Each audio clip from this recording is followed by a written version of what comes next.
sa atong kaubalan karon nga mamayag sa nakatawo nga Tibig Teleradyo Telebisyon ninyo makita kung padunggan may gala Rudy Moranda. Daghang salamat, Brother Dan Kuktas. Daghang salamat, Brother Dan Kuktas, ug sa tanan natong mga kaigsunan na nagpaminaw karon. Maayong hapon ka natong tanan. Mga kaigsunan, matod pa lagi sa atong mga amigo na Catholic with Defender na sila lagi nakisgot nga ang Diyos yun mo'y tag-iya sa tanang kinabuhi sa tao. Ang tanan, pagbuod sa Diyos.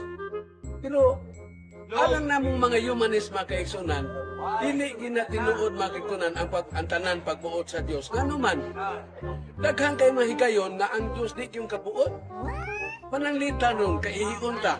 Mananghit pa dito ang Diyos di ay. Dili siya kabuod na ay, kaihiyon ta. Maubita mga kaigsunan, kung dili pala na ako kung sa magyuday ng Diyos. Ang Diyos mga higala, sumala sa mga humanist, maoy usa lang ka ideya sa tao. Ang tao, maoy kamugna sa Diyos, pinaagi sa iyang hunahuna. Gisuwat sa tao ang Biblia, o gidawat kini sa magtotoo nga pulong sa Diyos.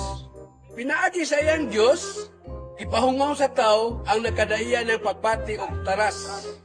Sa ato pa, ang Diyos diha sa Biblia, maurasap ang tao diha sa iyang pagkabakakon, pagkagwatsinanggo, kalimpungan, kaabubuan, kamadinumtanon o pagkamamumuno. Gidawat sa tao ang tanan niyang tinguha o ambisyon ngadto sa iyang Diyos. Hangtod nga bisangko siya sa pakingon, why imposible sa iyang Diyos. Apan mga higala, ang tinuod mga kaigsunan, walay imposible sa hunahuna sa tao. Di na tinuod nga ang tanan mahimo sa Dios. Kay alam na mo, wa gyoy imposible sa hunahuna sa tao. Usa mga kaigsunan, magmata na ta. Hunong na ta sa atong paminsan nga binata. Hunong na ta sigig pamakak, pangangkon, ulo-ulo sa kagalingon, o pagpakanon ingnon. Sugaton ta ang bitlisew sa bagong kahayag nagidala sa cellphone era technology. Labaw sa tanan, ituboy ta sa tumang kadasig ang prinsipyo sa usa ka humanist.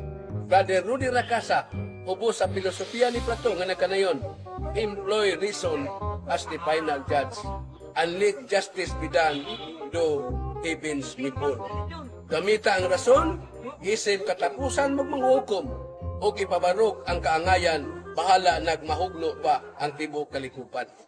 Mautoy man mga kaigsunan, ang prinsipyo sa usa ka humanist may tungod sa Dios. Unya karon ari na ta sa ilang giingon mga kaigsunan nga ang ila naging Dios nagkisgot gyud nga tanan mahimo sa Dios. Why imposible sa Dios? Nasayod siya sa tanan. Wala ilan ang gibalik-balik. Unsa mo magkaunsa ang mga kaigsunan? Kung nasayod pa siya ang tanan sa Dios, ang Dios nasayod pa sa tanan. Nganong nangutan naman siya dito sa Yawa? Ningon man siya Yawa nga, Yawa, di man kagikan. Oro na Diyos na nasayod sa tanan, wala kibaw, dindikan ang Yawa. Pasti lang paita mga kaigsunan. Maubitaw nga kining Biblia mga kaigsunan, daghan kay ning atong uting kayon. Kay daghan kay diya sa Biblia, sa Sirach 10:4.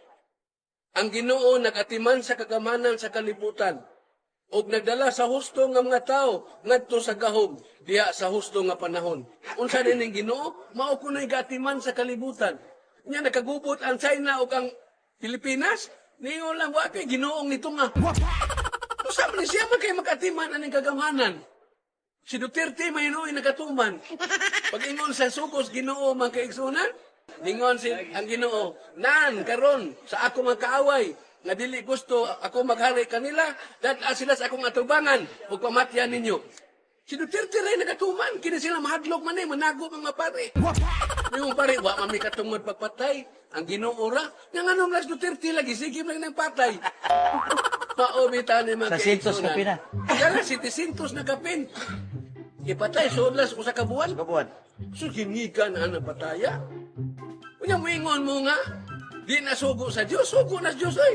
Jeremias 25:31. Niingon ang Diyos, patyan ninyo ang mga dautan. Ipapatay ang mga dautan. Mga dragos. Mga dragos, ipapatay mo na kay dautan. Mga mayo, na. protector, wala surrender. Protector, nisurrender na. Pero ang ibuog ko mga kaigsunan, ang nisurrender mga kaigsunan, Mga Kristiyanos. ang mga Kristiyano sino, ang mga members Moses Aglab, pasti lang delikaduha. Ang isurrenderan na ba? Uy, Ginoo. Ang may mga Ginoo. Basta nga, nahibong na kuha ning naunsa naman itong kinabuhi. Ang giingon sa Biblia, kinahanglan ang tanan magtahod sa mapunuan sa lungsod, Roma 13:1, kay walay pamunuan nga dili tinugutan sa Dios. Ang mga kagamanan karon tinugod sa Dios, Roma 13:1. Unsa man ni pagkatukura ron? Napatay naman mao din ni gusto sa Ginoo. Maubita mga kaisan, ang mga tao gud ani nalibog ang mga tao kay duha may subos Ginoo. Ayaw ka mo pagpatay kay wa mo'y katungod. Deuteronomy 32:39, ako ra gyud mo patay, ang Ginoo ra mo'y mo patay. Sus, Duterte ni suod man na. Daghan man gini patay. Sinisitos. Sus, unsa naman lalabuan man ginawa ni.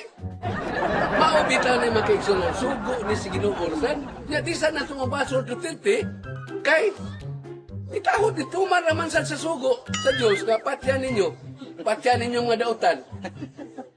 Nya ang tinuotro man sa itong pumatay tao. Genesis 22. Nahurot pagkamatay ang tanang tao nga nagpuyo sa yuta. Gipatay sila sa Ginoo. Sinuwi lamang ug ang iyang kauban dito sa arka ang wala patya sa Diyos. Klaro kayo. Gipatay sa Ginoo. Nahay man ni maliwas Duterte. Liwat ni sa Ginoo. Wag ni maliwas siya wa. Isog. Isog man kayo. Ingon ang Ginoo, pag maisog ka mo, gitirti-purti na isog ka, Ginoo. Kanang Pilipos 1:28, sugo na sa Ginoo, pag maisog ka mo. Unya mga kaigsunan, klaro naman yung kay ni. Duterte ra may nagatuman aning tanan. Mao nga mga kaigsunan, naanhin lang sa kutog, kay daghan pa mga manulti, maayong hapon na lang sa tanan.